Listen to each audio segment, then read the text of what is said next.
Okay, let's just get right into it. And I'm going to be completely honest with you here right out of the gate. The traditional paycheck system that you've been taught to rely on your entire life, it was never actually designed to make you wealthy. It was designed to make you manageable. The whole system is basically set up to keep you showing up, compliant, grateful, and, well, broke. You're kept just productive enough so you don't quit, but never free enough to actually stop needing the job. So today, we are going to completely dismantle that trap, and we're going to do it using a framework built entirely on cold, hard math, not emotion. So here's what we're looking at today. We'll cover the paycheck trap, the 75-15-10 rule, automating your wealth, exactly how to buy a profit, surviving market crashes, and finally, why you need to start today. All right, part one, the paycheck trap, or, the illusion of stability. Look, since day one of school, we've basically been fed this story, right? Get good grades, get a degree, find a safe, stable job with a good salary, and boom, you're set for life. But honestly, that is a total illusion. Just imagine a 47-year-old sitting in a cubicle right now. They've been grinding for 20 years to earn their salary, but they still literally cannot survive missing a single paycheck. Guys, that's not a career. That is a hostage situation with a dental plan. A paycheck isn't a ladder. It is a ceiling. Get this, $767. That is the average monthly car payment people are making right now. It's wild. People are spending money they haven't even earned yet on a depreciating asset that loses value the exact second they drive it off the lot. And the craziest part? Most of them have absolutely zero buffer for a financial emergency. One unexpected medical bill, one flat tire, and the entire house of cards just collapses. Here's the thing. When you're just working for a paycheck, you are trading your time at a fixed rate, and it has a hard ceiling. And you're doing it for someone else who is working for profit. That's exactly why your boss drives a better car than you do. The real secret of the wealthy is that they own a piece of the profit machine, because profit compounds. Profit pays you while you're sleeping, while you're traveling, or even if you get sick. Plus, it's almost always taxed at a lower rate than your hard-earned income. You're either owning a piece of the machine, or you're just the fuel for someone else's. Okay, moving on to part two, the 75-15-10 rule. Let's talk math versus emotion. Now, the good news is you don't need to quit your job tomorrow or suddenly become some stressed-out entrepreneur to escape this trap. You just need a core mathematical filter to replace your willpower. Because let's face it, human willpower is completely unreliable. So here's the first number you essentially need to tattoo on your brain, 75. For every single dollar that comes into your possession, 75 cents is the absolute, non-negotiable maximum you are permitted to spend on your life. Rent, groceries, your car, Netflix, going out, the whole shebang. It cannot cross 75% of your income. And let me be super clear here. This isn't a target to aim for. This is a hard ceiling. Next up is 15, meaning 15 cents of every dollar goes strictly, and I mean strictly, into investing. This is your non-negotiable capital.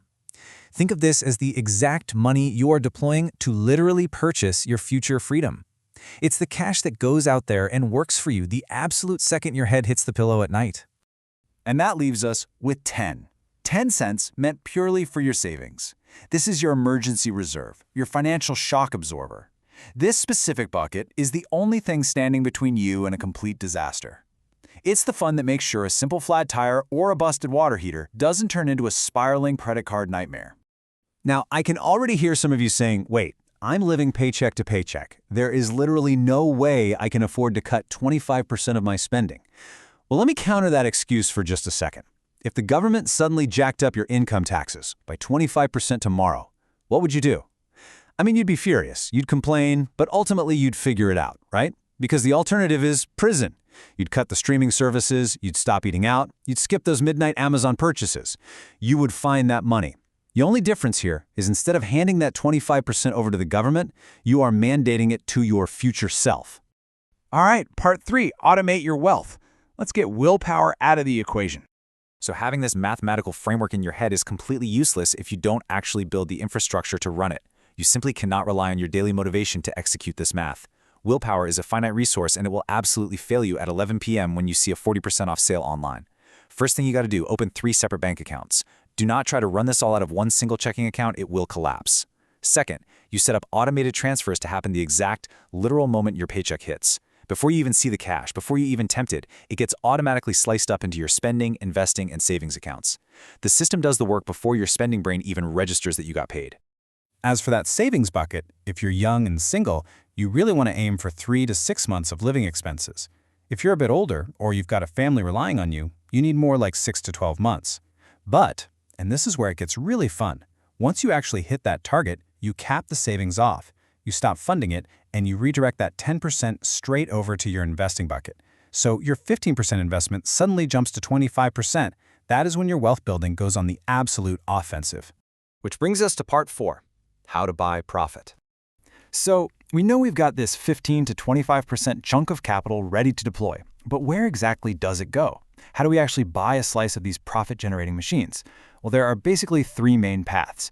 Number 1, build a business. That's a direct path, sure, but let's be real, it is brutal, high stress, and probably not the best first move for most folks.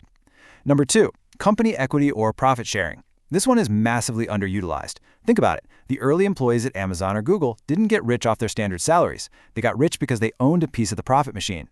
But number 3, this is the real star of the show. The stock market. It's the most scalable, most accessible, and most immediately actionable path for almost everyone watching this explainer right now. And when it comes to the stock market, you've got 2 different routes, passive versus active. Honestly, for the vast majority of people, passive investing is exactly where you want to start, and probably where you want to stay permanently.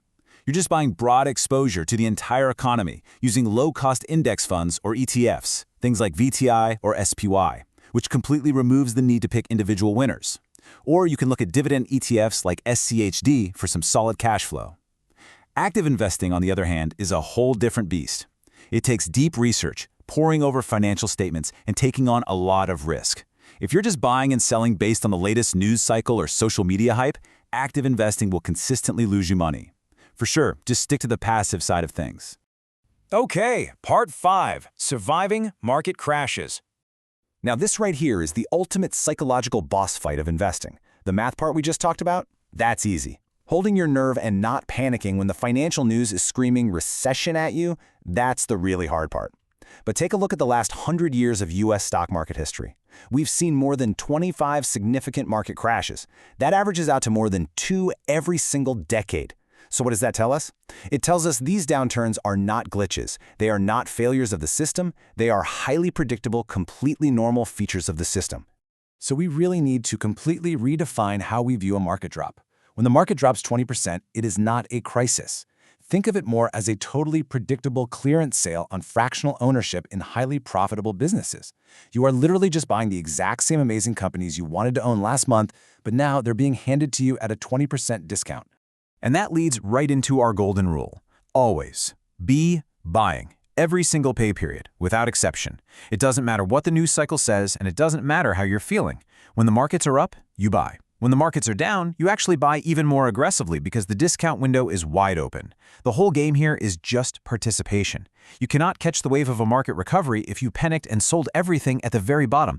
And finally, part 6, start today, not tomorrow. So you've got the complete mathematical framework, you know the account infrastructure you need, and you understand the investment strategy. Literally the only variable left in this equation is you. A lot of people will watch this, feel super motivated for a few minutes, and then defer their financial future by telling themselves, yeah, I'll definitely set all this up next month. Let's be real. Next month is just a delay dressed up as a good intention. A clunky, flawed system that is actually up and running will always be a perfect, flawless system that only exists in your head. So, I'm going to leave you with one final provocative question to think about. Are you going to start today, or are you waiting for next month? Are you going to open that second bank account, tweak your direct deposit, and automate that very first investment today? Or are you going to close this out, let the moment fade, and stay permanently trapped in a system that is literally designed to keep you manageable, compliant, and broke? The math is absolutely there. The choice is completely yours.